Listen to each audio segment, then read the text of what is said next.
शान्ताकारं भुजगशयनं पद्मनाभं सुरेशं विश्वाधारं गगनसदृशं मेघवर्णं शुभांगं लक्ष्मीकान्तं कमलनयनं योगिभिर्ध्यानगम्यं वन्दे विष्णुं भवभयहरं सर्वलोकैकनाथं।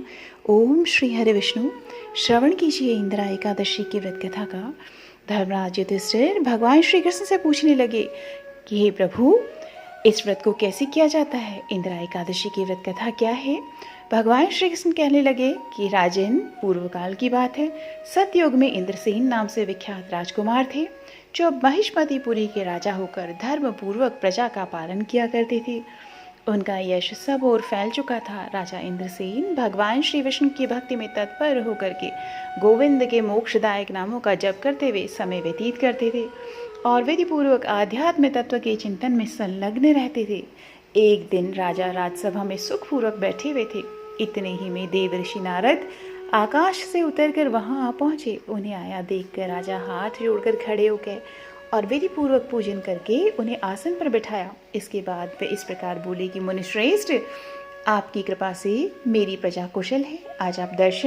आज आपके दर्शन से मेरी संपूर्ण यज्ञ क्रियाएं सफल हो गई हैं। हे देवऋषि, अपने आगमन का कारण बताकर मुझ पर कृपा करें। नारद जी ने कहा कि नृपश्रेष्ठ, सुनो मेरी बात। तुम्हें आश्चर्य में डालने वाली मैं ब्रह्मलोक से यमलोक में आया हूँ। वहाँ एक श्रेष्ठ आसन पर बैठा और यमराज ने मेरी भक्ति पूर्वक पूजा की। उस समय यमराज की सभा में मैंने तुम्हारे पिता को भी देखा था। वे व्रत भंग होने के दोष से वहाँ आए थे। हे राजन, उन्होंने तुमसे कहने के लिए एक संदेश दिया है, उसे सुनो। उन्होंने कहा कि बेटा, मुझे इंदिरा एकादशी के व्रत का पुण्य देकर स्वर्ग में भेजो। उनका यह संदेश लेकर मैं तुम्हारे पास आया हूँ।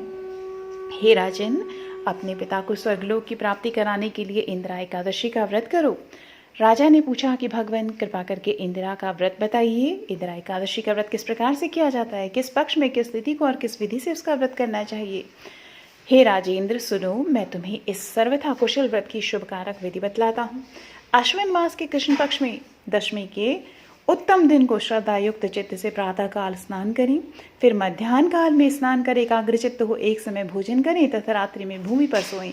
रात्रि के अंत में निर्मल प्रभात होने पर एकादशी के दिन दातुन करके मुंह धोएं। इसके बाद भक्तिभाव से मंत्र पढ़ते हुए उपवास का नियम ग्रहण करें। मंत्र: अध्यस्थित्वा निराहार सर्वभोग विवर्जितः श्रोभोक्षी पुंडरीकाक्ष शरणं मे भवाच्युत। कमलनयन भगवान नारायण, आज मैं सब भोगों से अलग हूँ, निराहार रह करके कल भोजन करूँगा। अच्युत, आप मुझे शरण दें। इस प्रकार नियम करके मध्याह्न काल में पितरों की प्रसन्नता के लिए शालिग्राम शिला के सम्मुख विधि पूर्वक श्राद्ध करें तथा दक्षिणा से ब्राह्मणों का सत्कार करके उन्हें भोजन कराएं। पितरों को दिए हुए अन्न में पिंड को सूंघ कर विद्वान पुरुष गाय को खिला दें। फिर धूप और गंध आदि से भगवान ऋषिकेश का पूजन करके रात्रि में उनके समीप जागरण करें। तत्पश्चात सपेरा होने पर द्वादशी के दिन पुनः भक्तिपूर्वक श्री हरि की पूजा करें। उसके बाद ब्राह्मणों को भोजन कराकर भाई बंधु नाती और पुत्र आदि के साथ स्वयं मौन होकर के भोजन करें। राजन, इस विधि से आलस्य रहित होकर तुम इंदिरा एकादशी का व्रत करो। इससे तुम्हारे पितर भगवान विष्णु के बैकुंठ धाम में चले जाएंगे। भगवान श्री कृष्ण कहते हैं कि हे राजन, राजा इंद्रसेन से ऐसा कहकर देवर्षि नारद अंतर्ध्यान हो गए।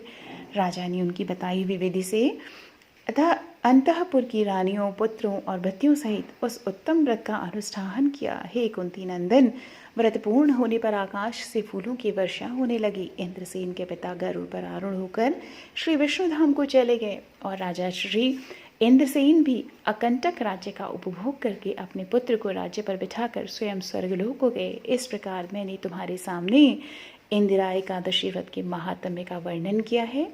इसको पढ़ने और सुनने से मनुष्य सब पापों से मुक्त हो जाता है। तो सभी भक्तजन प्रेम से बोलिए, ओम नमो भगवते वासुदेवाय नमः। जय माँ एकादशी।